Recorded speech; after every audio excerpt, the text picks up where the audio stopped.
Alright, let's talk about American football. In the US and Canada, it's just football, a grand spectacle of 11 players per side, battling it out on a rectangular field with goalposts. It's a sport steeped in North American tradition, a thrilling evolution from English rugby and soccer, birthed right here in the good old US of A. For many, it's a religion, a sacred weekend ritual. But step outside these borders, and you might find yourself explaining what gridiron even means to a largely perplexed audience. It's like trying to explain why your cat needs a tiny hat. Most just don't get it. Now, here's where things get interesting, or perhaps existentially confusing. While America cherishes its specific brand of football, the rest of the world has, well, their football. And it's not the same. Imagine showing up to a global party with your favorite, obscure regional dish, only to find everyone else is already feasting on the same universal delicacy. The polite smiles, the bewildered looks. That's pretty much the international reaction to American football. It's a lovely, complicated dance, but the global ballroom is already doing a different waltz. A much, much bigger waltz. So, what is this universal delicacy? It's called football. Or soccer, if you're in the US, Canada, Australia, or Japan. Bless your hearts for trying to avoid confusion. But everywhere else, from Brazil to the UK, it's just football. And it's not merely a sport. It's a religion, a language, a reason for spontaneous public celebration or profound, collective despair. We are talking about the game with a round ball, where pitch isn't an offer for a movie script, but the hallowed ground where legends are made. It's accessible, it's dramatic, and it's played by practically everyone. The list of star players, from Michel Platini to Tim Cahill, is practically endless, showcasing incredible skill, charisma, and the ability to entertain at the highest level. It's a game that speaks to the human spirit, a beautiful, devastating testament to collective effort. Let's get down to brass tacks, or rather, cold, hard statistics. The viewership numbers between American football and this other football aren't just different. They're in different zip codes, different galaxies even. While the Super Bowl is a massive event, the FIFA World Cup final between Argentina and France in 2022 was watched by a whopping 1.5 billion people. That's almost 1/5 of the entire world's population, tuning in simultaneously. 1/5. Imagine trying to get 1/5 of the world to agree on anything, let alone watch a single sporting event. This isn't just popular, it's a global mandate, a universal truth revealed in live streaming figures. Why the soccer instead of football in some places? It's a purely logistical, albeit culturally charged, decision. In countries like the US, where American football already reigns supreme, soccer became the accepted term to avoid mass confusion. Can you imagine the headlines? Football team scores touchdown, followed by football team scores goal. The sheer chaos. So, soccer got deeply embedded in media, sports leagues like Major League Soccer, and everyday language. It's not just an American quirk. Australia, Japan, and others also adopted it. It's like a tiny linguistic island in a vast, global ocean of football and bola sepak. Sometimes, convenience trumps tradition, especially when avoiding a collective headache. One of the undeniable truths about the global game is its sheer accessibility. You don't need specialized, expensive pads, helmets, or a perfectly manicured gridiron. All you really need is a ball. Any roundish object will do in a pinch, and some open space. This makes it incredibly easy for countries, particularly those with fewer resources, to embrace and excel at the sport. Rugby also benefits from this, but the round ball simplicity is unmatched.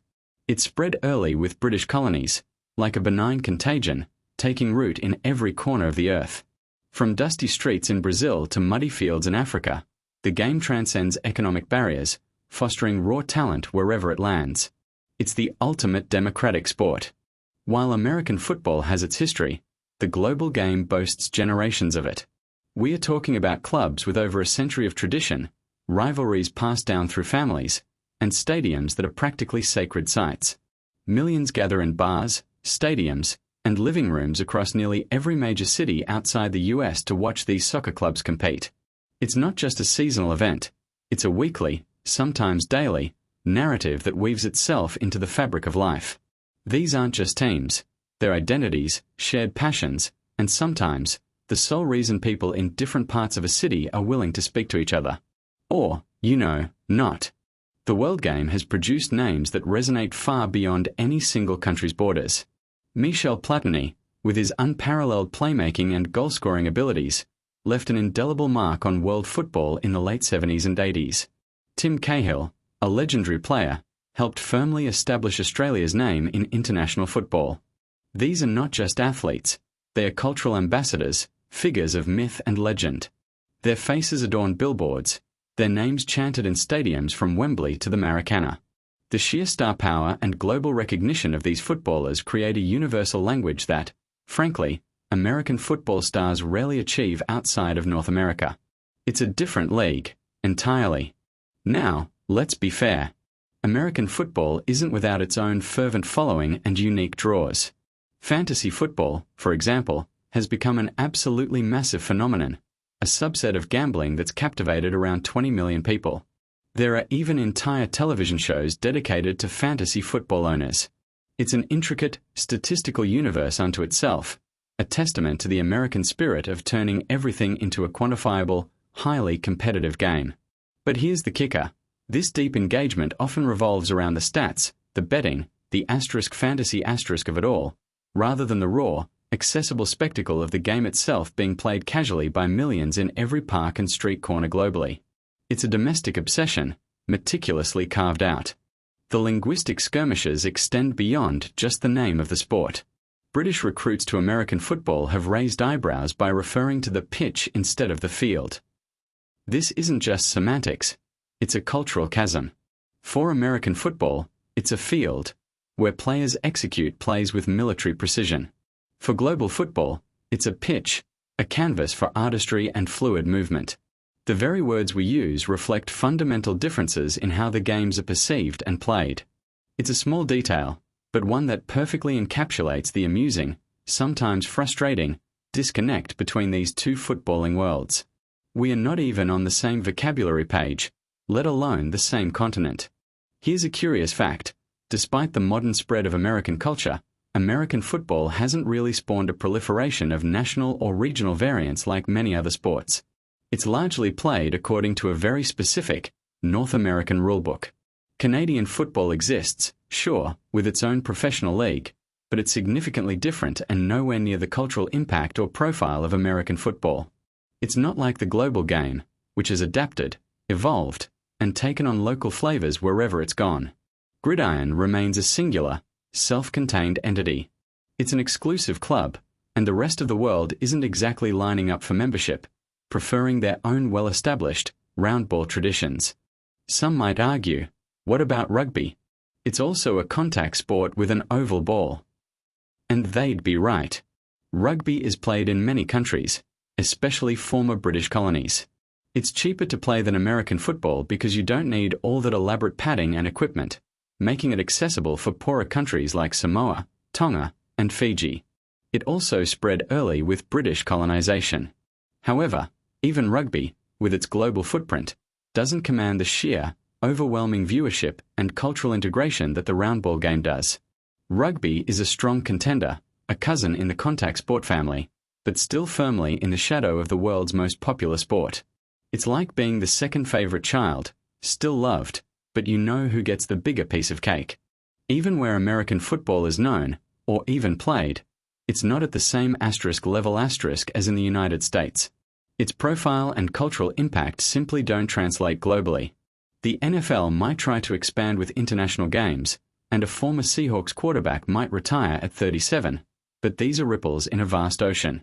The appointment of Aiden Durde as the first overseas coach to win the Super Bowl is a significant step for the NFL and the international game, sure, but it's still about their game. It's like a distant cousin visiting from abroad, interesting for a bit, but everyone eventually goes back to their own family traditions. The main event remains elsewhere. One more reason for the global game's dominance: accessibility to viewership. Websites provide 100% free live streams of over 2,600 soccer matches worldwide. That includes the UEFA Champions League, English Premier League, La Liga, Serie A, Bundesliga, League One, and the FIFA Club World Cup. If you want to watch it, chances are you can find it. This isn't just about hardcore fans, it's about casual observers, people in remote villages, or simply anyone with an internet connection. The barrier to entry for consumption is practically non-existent. It's a vast, interconnected digital stadium, open to billions. Compare that to the often fragmented, pay-per-view world of other sports, and the difference is stark. So, why is football the world's favorite game? Is it the dramatic tension, the incredible skill, the sheer unpredictability? Yes, all of that. But it's also the universal appeal. You don't need to understand complex rulebooks. The objective is simple: get the ball in the other team's net. This primal simplicity, combined with the endless variations of strategy and individual brilliance, creates a captivating spectacle.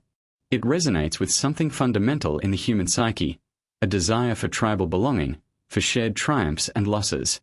It's a story told in 90 minutes, understood across every culture, every language barrier. It's the ultimate narrative, played out on a field of green. Beyond the pitch, football is woven into the very identity of many nations. In Brazil, it's not just a sport, it's a massive part of the country's identity. The same can be said for the UK, where football defines cities, shapes communities, and fuels passionate local rivalries. It's a cultural touchstone, a binding force. This goes far beyond cheering for a local team. It's about heritage, pride, and shared experience. While the US might debate whether youth should play tackle football, the rest of the world is busy shaping national identity through the graceful, brutal beauty of the beautiful game. The stakes feel a little different when it's not just a game, but your nation's soul on the line. So, let's tally the scoreboard. American football, or Gridiron, is a national obsession, a complex, high-impact sport with immense popularity in the US and Canada. It has its unique charms, its fantasy leagues, and its devoted followers. But when we look at the rest of the world, the picture changes dramatically.